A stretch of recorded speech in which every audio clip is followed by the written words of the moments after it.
Hi hello అండి అందరికీ welcome back to our channel. ఇవాళ అవర్ యూనివర్స్ అనే డ్రామాలో 8th ఎపిసోడ్ అయితే ఎక్స్ప్లెయిన్ చేసుకోబోతున్నా. హంజు వర్షంలో నిలబడి ఉంటుంది. అప్పుడే యున్సింగ్ ఆమె దగ్గరికి వచ్చి తన ప్రేమను వ్యక్తం చేస్తాడు. హంజు షాక్ అయ్యి ఇదంతా ఏంటి ఒక్కసారిగా అని అడుగుతుంది. అప్పుడు యున్సింగ్ ఒక్కసారిగా కాదు, ఇది చెప్పడానికి నాకు 7 years పట్టింది. నేను ఇక నిన్ను దూరం నుండి మాత్రమే చూడాలని అనుకోవడం లేదు, నిన్ను నా లైఫ్లోకి తీసుకురావాలని అనుకుంటున్నాను అంటాడు. ఇంకోవైపు తాయంగ్ అండ్ యూజు ఇద్దరు హంజు కోసం వెయిట్ చేస్తూ ఉంటారు. ఆమె కోసం సెలబ్రేట్ చేయాలని ప్లాన్ చేశారు. అప్పుడే హంజు ఫోన్ చేసి, సారీ నాకు లేట్ అవుతుంది, నేను డిన్నర్కి వెళ్ళాలి అంటుంది. ఆమెకు అస్సలు తెలియదు కదా వాళ్ళు ఆమె కోసం సర్ప్రైజ్ ప్లాన్ చేశారని. ఆమెకేది నార్మల్ డే అనిపిస్తుంది. కానీ ఇది విని వెంటనే తాంగ్ యున్సింగ్ ముందే డేట్కి పిలిచాడు కాబట్టి ఇప్పుడు అతనితో వెళ్ళి ఉంటుంది అనుకుంటాడు. అతను ఒక్కసారిగా డిసప్పాయింట్ అయిపోతాడు, ఫోన్ కట్ చేసేస్తాడు. అది నిజమే, హంజు యున్సింగ్తోనే డిన్నర్కి వెళ్తుంది. అయితే ఆమె ఇప్పటివరకు అతని ప్రేమకు రిప్లై ఇవ్వలేదు, యాక్సెప్ట్ చేయలేదు. యున్సింగ్ నాకు వెంటనే సమాధానం ఇవ్వాల్సిన అవసరం లేదు, నేను నా ఫీలింగ్స్ని క్లియర్ చేయాలనుకున్నాను అంతే. కానీ ఒక ఫేవర్ అడుగుతాను, నాతో 3 సార్లు డేట్కి రావాలి, నన్ను ఒక మనిషిగా తెలుసుకో, నేను నీకు సరిపోతానో లేదో ఫస్ట్ చూడు అంటాడు. నన్ను సీనియర్గా లేదా పాత ఫ్రెండ్గా కాదు, ఒక క్యాండిడేట్గా చూడు అంటాడు. ఇది విని హంజు అతనికి ఒక ఛాన్స్ ఇవ్వాలని డిసైడ్ అవుతుంది. తర్వాత యున్సింగ్ ఆమెను ఇంటి దగ్గర డ్రాప్ చేసేస్తాడు.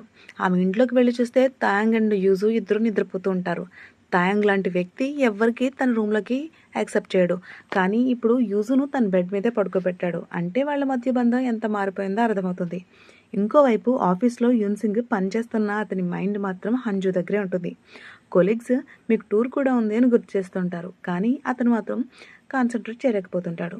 అతను తన కొలీగ్ని అడుగుతాడు, ఒక ఫ్రెండ్ ఒక అమ్మాయికి నేను ప్రపోజ్ చేశాను, కానీ ఆమె కొంచెం అన్కంఫర్టబుల్గా ఫీల్ అయింది, దానికి అర్థం ఏంటి అని అడుగుతాడు. దానికి కొలీగ్ వెంటనే అది నెర్వస్నెస్ కావచ్చు అంటాడు. అది మంచి సైనా లేదా చెడు సైనా అని అడిగితే సూటిగా చెప్పకుండా తిప్పి తిప్పి చెప్పడంతో యున్సింగ్ ఇంకా కన్ఫ్యూజ్ అయిపోతాడు. ఇంకోవైపు హంజు తన ఫ్రెండ్తో మాట్లాడుతుంది. ఆమె ఫ్రెండ్ నువ్వెంత లక్కీ గర్ల్వో తెలుసా, ఇద్దరు హ్యాండ్సమ్ బాయ్స్ నేను ప్రపోజ్ చేశారు అంటుంది. ఇలాంటి టైం జీవితంలో ఒక్కసారి మాత్రమే వస్తుంది, ఎంజాయ్ చేయి, కానీ జాగ్రత్తగా డెసిషన్ తీసుకో అంటుంది. హంజు మాత్రం చాలా కన్ఫ్యూజ్ అవుతుంది, ఎవరికి ఎస్ చెప్పాలి ఎవరికి నో చెప్పాలి అని. ఆమెకి ఒక విషయం మాత్రం క్లియర్, తాయాంగ్తో ఉంటే చాలా కంఫర్ట్గా ఫీల్ అవుతుంది, ఫ్యామిలీలా. అతను ఎప్పుడూ ఆమెతోనే ఉంటాడు, గుడ్ ఆర్ బ్యాడ్ టైమ్స్లో కూడా.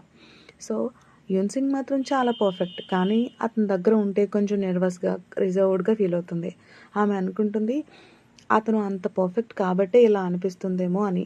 మరుసటి రోజు ఆమె ఇంటికి వస్తే తాంగ్ ఇన్స్టెంట్ నూడిల్స్ చేసుకుని తింటూ ఉంటాడు. ఆమె బయట తిని వచ్చినా కానీ కొంచెం తినాలని అనిపిస్తుంది. అప్పుడే ఫ్రిడ్జ్లో ఒక కేక్ కనిపిస్తుంది. ఇది ఎప్పుడు తెచ్చావు అని అడుగుతుంది. అప్పుడు తాంగ్, నిన్న నేను యూజు కలిసి నీకోసం కొన్నాం, నిన్న నీ విజయాన్ని సెలబ్రేట్ చేయాలని అనుకున్నాం అంటాడు. ఇది విన్న వెంటనే హంజు షాక్ అయ్యి, నువ్వు ముందే ఎందుకు చెప్పలేదు అని అడుగుతుంది. హంజు ముందే చెప్పి ఉంటే నేను త్వరగా వచ్చేదాన్ని కదా అంటుంది. అలా అని చెప్పి కేక్ తింటూ తాయంగ్ చేసిన ఇన్స్టెంట్ నూడిల్స్ కూడా అదే బౌల్లో నుండి తినడం స్టార్ట్ చేస్తుంది. ఇద్దరు అంత క్లోజ్ అయిపోయారు. సో మరుసటి రోజు ఇంతకు ముందు ఎవరు బాధ్యత తీసుకునే తాయంగ్ ఇప్పుడు చాలా రెస్పాన్సిబుల్గా మారిపోయాడు. సరిగ్గా 5 o'clockకి యూజుని పిక్ చేసుకోవడానికి వెళ్తాడు. అక్కడికి వెళ్ళి చూస్తే పక్కింటి అమ్మమ్మ దగ్గర యూజుతో పాటు తన డాడ్ కూడా కూర్చొని ఉంటాడు. అతని డాడ్ కూడా దగ్గరలోనే ఉంటూ తరచూ అక్కడికే వచ్చేవాడు. నైబర్తో కూడా చాలా ఫ్రెండ్లీ అయిపోయాడు. ఆ అమ్మమ్మ యూజు తన తాతతో చాలా అటాచ్ అయిపోయాడు, అతని కోసం జ్యూస్లు కూడా తీసుకొచ్చాడు, అవి చాలా హెల్త్కి మంచివి, ఇమ్యూనిటీ పెంచుతాయి అని చెప్తుంది. ఇది విని తాంగ్ షాక్ అవుతాడు, ఇంత కేర్ ఎలా చేస్తున్నాడు అని అనుకుంటాడు. ఇక హంజు కొంచెం లేట్గా ఇంటికి వస్తుంది. కానీ ఇంట్లో ఒక సర్ప్రైజ్ ఉంటుంది. అది మాత్రం హ్యాపీ సర్ప్రైజ్ అయితే కాదు. ఒక ఇన్సూరెన్స్ కంపెనీ లేడీ అక్కడికి వచ్చి ఫామ్ ఫిల్ చేయమంటుంది. ఎందుకంటే యూజు మీద చాలా పెద్ద ఇన్సూరెన్స్ ఉంది, అది అతని అమ్మా నాన్నలది. ఇప్పుడు గార్డియన్గా హంజుకి ఆ డబ్బులు వస్తాయి యూజు కోసం ఖర్చు చేయడానికి. ఇది చూసిన వెంటనే హంజుకి తన అక్క బావ గుర్తుకొచ్చి సాడ్ అయిపోతుంది. డైపర్స్ అయిపోయి అని ఒక ఎక్స్క్యూజ్ చెప్పి బయటకు వెళ్ళిపోతుంది. ఒంటరిగా వెళ్ళి ఏడుస్తుంది. కానీ తిరిగి చూసేసరికి తాంగు టిష్యూ తీసుకుని ఆమె పక్కనే కూర్చొని ఉంటాడు. వెంటనే తాంగు, నువ్వు బయటకు వచ్చినప్పుడే అర్థమైంది నువ్వు ఒంటరిగా ఏడవడానికి వెళ్ళావని అంటాడు. అలా అనుకోకు, నేను ఉన్నాను కదా, ఎప్పుడైనా ఏడవాలనిపిస్తే ఏడువు, అది నార్మల్, మనసులో పెట్టుకోకూడదు అంటాడు. నువ్వు చాలా లక్కీ, నీకు ఏడవడానికి ఒక షోల్డర్ ఉంది, I'm always be with you అంటాడు. ఇది విని హంజు చాలాసేపు ఏడుస్తుంది. బయటికి స్ట్రాంగ్గా కనిపించిన లోపల చాలా బ్రేక్ అయిపోయింది. తాయాంగ్ మాత్రం ఆమె బాధను అర్థం చేసుకుని ఆమెకి సపోర్ట్గా నిలుస్తాడు. మరుసటి రోజు ఆఫీస్లో యున్సింగ్కు బాస్ నుండి ఒక గుడ్ న్యూస్ వస్తుంది. టెంపరీ ఎంప్లాయీస్ని పర్మనెంట్ చేయబోతున్నారు. ఈ వాల్యుయేషన్ ప్రకారం హంజుకి మంచి పాయింట్స్ ఉన్నాయి, అంటే ఆమె త్వరలో పర్మనెంట్ అవుతుంది. ఇది ఆమె డ్రీమ్ ఫుల్ఫిల్ అవుతున్నట్లే. ఇది ఇలా ఉండగా ఎలివేటర్లో ఇద్దరు కలుస్తారు. రష్లో హంజు పడిపోతే యూన్సింగ్ ఆమెను పట్టుకుంటాడు. అప్పుడు అతను రేపు మన ఫస్ట్ డేట్కి వస్తావా అని అడుగుతాడు. ఇలా వారి 3 డేట్స్లో ఫస్ట్ డేట్ అయితే స్టార్ట్ అవుతుంది. అతను ఆమెను ఒక అందమైన వ్యూ పాయింట్కి తీసుకెళ్తాడు. ఇద్దరు కలిసి టైం స్పెండ్ చేస్తారు, నేచర్ని ఎంజాయ్ చేస్తారు. అతను ఆమె కోసం స్పెషల్ లంచ్ కూడా తయారు చేస్తాడు. అతను మంచి చెఫ్ కాబట్టి హంజుకి అతని వంట అంటే చాలా ఇష్టం. సో అక్కడ కూర్చొని మాట్లాడుతూ ఉంటారు. యూన్సింగ్ ఇక మీదట ఈ డిష్ చూసినప్పుడల్లా నువ్వు ఈ రోజు మాత్రమే నాకు గుర్తొస్తాయి అంటాడు. సో ఇలా కొంచెం క్యూట్గా మాట్లాడుతుంటాడు. మరుసటి రోజు ఆఫీస్లో హంజు ఫ్రెండ్, ఇప్పుడే హెచ్ఆర్ నుండి విన్నాను, టెంపరరీ వాళ్ళని పర్మనెంట్ చేస్తారట. నీ పాయింట్స్ హై ఉన్నాయి అంటే నీకు ఆఫర్ వచ్చే ఛాన్స్ చాలా ఎక్కువ అంటుంది. ఇది విని హంజు చాలా హ్యాపీ ఫీల్ అవుతుంది. అదే రోజు తాంగ్ కూడా ఆఫీస్కి వస్తాడు ఫోటోగ్రఫీ వర్క్ కోసం. అక్కడ హంజు ఆమె ఫ్రెండ్ మాట్లాడుతున్నదంతా వింటాడు. ఫ్రెండ్ చెప్తుంది రా డ్రింక్కి వెళ్ళి సెలబ్రేట్ చేద్దామని. కానీ హంజు యూజు కారణంగా నువ్వు అంటుంది. అప్పుడు తాంగ్ మీరు వెళ్ళొచ్చు, నేను కూడా వస్తాను అంటాడు. ఎందుకంటే నేబర్ అమ్మమ్మ యూజును చూసుకుంటుంది. అక్కడికి అతని తాత కూడా వస్తూ ఉంటాడు. సో యూజును బాగా చూసుకుంటాడు. ఇలా నలుగురు ఫ్రెండ్స్ కలిసి వెళ్ళి పార్టీకి వెళ్తారు. డిన్నర్ చేస్తారు, డ్రింక్స్ తీసుకుంటారు. ఇక్కడ హంజు ఫ్రెండ్ ఇది సాధారణంగా డ్రింక్ చెయ్యదు అని చెప్తుంది. ఇది చాలా తక్కువ మంది డ్రింక్ చేస్తుంది. ఇంకో ముఖ్యమైన విషయం ఏంటంటే ఇది అస్సలు ఏడవదు అని చెప్తుంది. ఎప్పుడు స్ట్రాంగ్గా ఉంటుంది. మేము 10 ఇయర్స్గా ఫ్రెండ్స్ అయినా కూడా నేను దీన్ని ఏడుస్తూ చాలా రేర్గా చూశాను అంటుంది. ఈ మాటలు విన్న తాంగ్ లోపల చాలా హ్యాపీగా ప్రౌడ్గా ఫీల్ అవుతాడు. ఎందుకంటే అతను మాత్రం హంజుని డ్రంక్గా చూస్తాడు. సో ఏడుస్తున్నప్పుడు తన షోల్డర్ కూడా ఇచ్చాడు. అంటే ఆమె బెస్ట్ ఫ్రెండ్ కంటే కూడా అతను ఆమెకి ఎక్కువ క్లోజ్ అనమాట. ఇంతలో హంజు ఫ్రెండ్ కొంచెం ఎక్కువగా డ్రంక్ చేసి అల్లరి మాటలు మొదలు పెడుతుంది. మీ ఇద్దరు డ్రంక్ అయ్యి కలిసి పడుకున్నారుగా అంటూ అరిచి చెప్తుంది.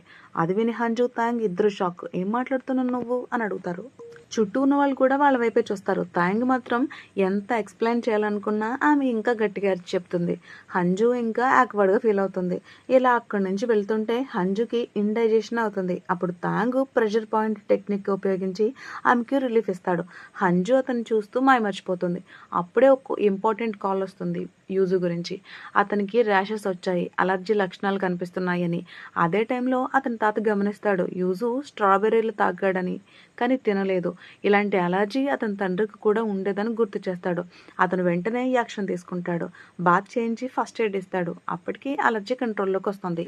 తాంగ్ హంజు అక్కడికి చేరేసరికి యూజు బాగానే ఉంటాడు, నిద్రపోతూ ఉంటాడు. తర్వాత తాత కూడా అక్కడి నుండి వెళ్ళిపోతాడు. కానీ తాంగ్ వాళ్ళ డాడ్ వాలెట్ అక్కడే వదిలేయడం గమనిస్తాడు.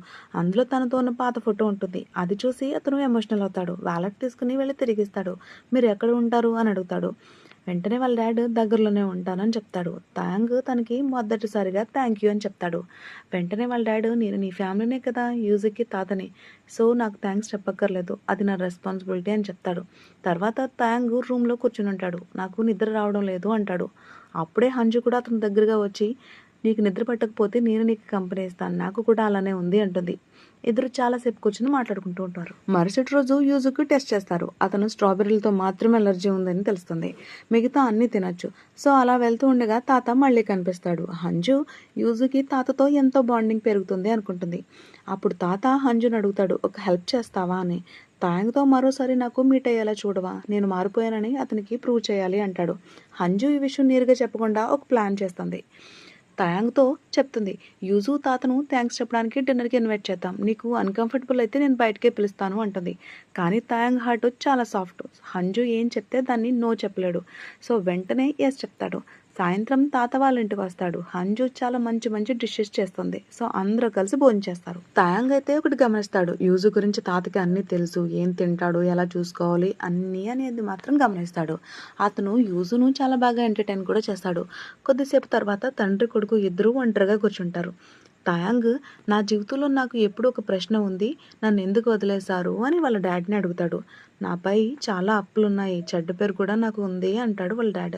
అందుకే నేను నీ దగ్గరికి రావడానికి ఇష్టపడలేదు, నా వల్ల నీ జీవితంలో ప్రాబ్లమ్స్ రాకూడదు అని నేను నీకు దూరంగా ఉండిపోయాను అంటాడు.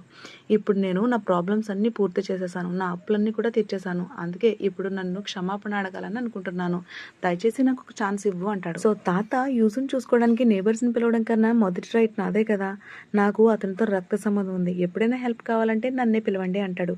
ఈ మాటలు విన్న తాంగ్ ఎమోషనల్ అయిపోతాడు. అతను వాళ్ళ ఇంటి పాస్వర్డ్ కూడా చెప్పేస్తాడు. మీకు ఎప్పుడైనా రావాలనిపిస్తే రండి, యూజుని చూసుకోవడంలో మాకు హెల్ప్ చేయండి అంటాడు. ఇది కొంతవరకు హంజు కూడా వింటుంది. కానీ ఆమెకి కొంచెం డౌట్ వస్తుంది. ఎందుకంటే తాత యూజు గురించి చెప్పిన మాటలు ఆమెకు తెలిసిన విషయాలకి పూర్తిగా ఆపోజిట్లో ఉంటాయి. హంజుకి తాత యూజుతో చివరిసారి మాట్లాడినప్పుడు విన్న విషయాలు గుర్తొస్తాయి. అవి తాత చెప్పింది కంటే పూర్తిగా డిఫరెంట్ ఉంటాయి. సో అయినా కూడా హంజు ఎక్కువగా ఆలోచించదు. బహుశా ఆలోచనలు కూడా తేడా ఉండొచ్చు అని వదిలేస్తుంది. ఇది ఇలా ఉండగా ఇంకో సస్పెన్షన్ విషయం తెలుస్తుంది. కొద్ది రోజుల క్రితం వాళ్ళ ఏరియాలో ఒక దొంగ పట్టుబడ్డాడు. కానీ అతను ఎప్పుడూ హంజు ఇంట్లో దొంగతనం చేయడానికి ప్రయత్నించానని ఒప్పుకోలేదు. చాలా అపార్ట్మెంట్స్కి సంబంధించిన వస్తువులు అతని దగ్గర దొరికాయి. కానీ హంజు ఇంటి విషయం మాత్రం ఎక్కడా లేదు. ఇది ఒక డౌట్. ఇంకో పెద్ద డౌట్ ఇన్సూరెన్స్ కంపెనీ వాళ్ళు చెప్తారు ఈ పిల్లాడి ఇన్సూరెన్స్ గురించి ఎవరో మళ్ళీ సమాచారం తీసుకుంటున్నారు అని. ఆ వ్యక్తి గార్డియన్ లానే మాట్లాడుతున్నాడు. హంజు గార్డియన్ కాబట్టి ఇంకో గార్డియన్ ఎవరు అంటే యూజు తాతయ్య అనిపిస్తుంది. ఇన్సూరెన్స్ క్లెయిమ్ చేయడానికి కొన్ని స్పెషల్ డాక్యుమెంట్స్ అయితే కావాలి. అవి యూజు అమ్మ రూమ్లో ఉంటాయి. హంజు వాటిని తీసుకుని సబ్మిట్ చేయాలి. ఇదే సమయంలో తాత అసలు నిజమైన రూపం బయటపడుతుంది. ఇతరుల ముందు చాలా మంచివాడిలా జెంటిల్మ్యాన్లా కనిపించే తాత ఒంటరిగా ఫోన్లో మాట్లాడుతూ ఉంటాడు. చాలా త్వరగా నాకు డబ్బులు వచ్చే అవకాశం ఉంది, సో నీ డబ్బుల్ని తిరిగి ఇచ్చేస్తాను అంటాడు. అతను మాట్లాడే తీరు కూడా పూర్తిగా డిఫరెంట్గా ఉంటుంది. ఇప్పటి వరకు అతనిలో చూడని సైడ్ ఇది. ఇక తర్వాత హంజు అండ్ తాంగ్ యూజును డే కేర్లో వదిలి ఆఫీస్కి వెళ్తుంటారు. అప్పుడే హంజుకు గుర్తొస్తుంది గ్యాస్ వాల్వ్ ఆఫ్ చేయడం మర్చిపోయాను అని. అంటే వెంటనే బస్ స్టాప్ నుండి తిరిగి ఇంటికి పరిగెత్తుతుంది. తాంగ్ కూడా బస్ ఎక్కకుండా ఆమె వెనకాలే వెళ్ళాలని అనుకుంటాడు. అదే టైంలో ఇద్దరు వెళ్ళిపోయారని కన్ఫర్మ్ చేసుకుని తాత పాస్వర్డ్ ఉపయోగించి ఇంట్లోకి ఎంటర్ అవుతాడు. నేరుగా యూజు అమ్మ రూమ్లోకి వెళ్ళి ఏదో వెతకడం స్టార్ట్ చేస్తాడు. ఇంతలో హంజు ఇంటికి చేరుకుంటుంది. గ్యాస్ ఆఫ్ చేసి ఒక్కసారిగా ఒక శబ్దం వింటుంది. ఎవరో ఉన్నట్టుగా అనిపిస్తుంది. ఆమె డోర్ ఓపెన్ చేసి చూసేసరికి అప్పుడే తాత ఆమెపై దాడి చేయబోతున్నట్టుగా కనిపిస్తుంది. ఇప్పుడు ఏమవుతుంది? తాంగ్ డాడ్ అసలు నిజం ఏంటి? ఇది హంజు తాంగ్ రిలేషన్షిప్ పై ఎలాంటి ప్రభావం చూపుతుంది? హంజు ఇక తాంగ్తో సేఫ్గా ఫీల్ అవుతుందా లేదా యూన్సింగ్ నేర్చుకుంటుందా? ఇలాంటి క్వశ్చన్స్ అనేది తెలుసుకోవాలంటే stay connected. Thanks for watching. Bye.